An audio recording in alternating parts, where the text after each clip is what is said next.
नमस्कार दोस्तों। नए वीडियो में आप सभी का बहुत बहुत स्वागत है। और आज की कहानी का शीर्षक है एक गरीब राजा की कहानी। एक राज्य में एक गरीब राजा रहता था। पड़ोसी राज्य से युद्ध के बाद उसका राष्ट्रीय खजाना खाली हो चुका था। धन संपत्ति के नाम पर उसके पास कुछ शेष नहीं था, मगर वह एक नेक दिल राजा था और प्रजा की खुशहाली के लिए कुछ भी करने को तैयार रहता था।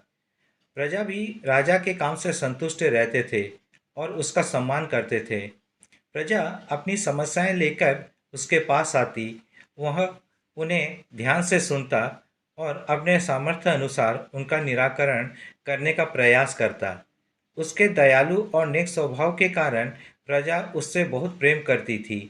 लेकिन राजा को हमेशा इस बात का दुख रहता था कि धन की कमी के कारण वो अपनी प्रजा के लिए ज़्यादा कुछ नहीं कर पाता। एक दिन उसके राज्य में एक साधु आया। लंबी यात्रा के कारण वो भूख से प्यास से बेहाल हो चुका था और रास्ते के किनारे निढाल होकर बैठा हुआ था। उसी समय राजा रोज की तरह प्रजा की स्थिति जानने के लिए भ्रमण पर निकला। उसकी दृष्टि उस साधु पर पड़ी। वो उसके पास गया और उसका हाल पूछा। साधु ने कहा कि उसे जोरों की भूख लगी है। राजा उसे अपने महल ले गया और उसे भोजन करवाया। साधु राजा के दयालु स्वभाव से बहुत प्रसन्न हुआ और उसका धन्यवाद देकर पूछा, महाराज, आप इतने दुखी क्यों दिखाई पड़ते हैं? राजा ने उसे बताया कि वो अपनी प्रजा की खुशहाली के लिए बहुत कुछ करना चाहता है, किंतु उसके पास धन नहीं है, इसलिए वो दुखी रहता है।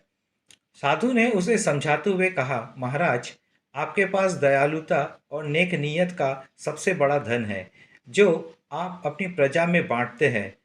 आपके पास जो है उसके साथ ही प्रजा की भलाई और उसकी समस्याओं के निराकरण के लिए सब कुछ करते हैं। आपकी ये भावना आपको सबसे ज़्यादा धनवान बनाती है। इसलिए आपकी प्रजा कमियों के बाद भी आपके पास आपके राज में सदा प्रसन्न और खुशहाल रहती है। साधु के इन शब्दों से राजा पर गहरा असर हुआ। उसने तय किया कि वो जिस हाल में है उसी में खुश रहेगा और उसी हाल में रहकर अपनी प्रजा के साथ खुश रहेगा। वो समझ गया था कि जीवन में सबसे बड़ा धन आंतरिक खुशी है। दोस्तों, धन की अधिकता न होने पर भी हम अपनी ईमानदारी, नेकी और दयालुता से अपने जीवन को खुशहाल बना सकते हैं। तो दोस्तों, ये थी आज की कहानी। अगर कहानी पसंद आए तो कमेंट्स, लाइक और शेयर ज़रूर कीजिएगा और चैनल में नए हो तो सब्सक्राइब ज़रूर कीजिएगा। तो मिलते हैं नए वीडियो में एक नई कहानी के साथ। चैनल में बने रहने के लिए बहुत बहुत धन्यवाद।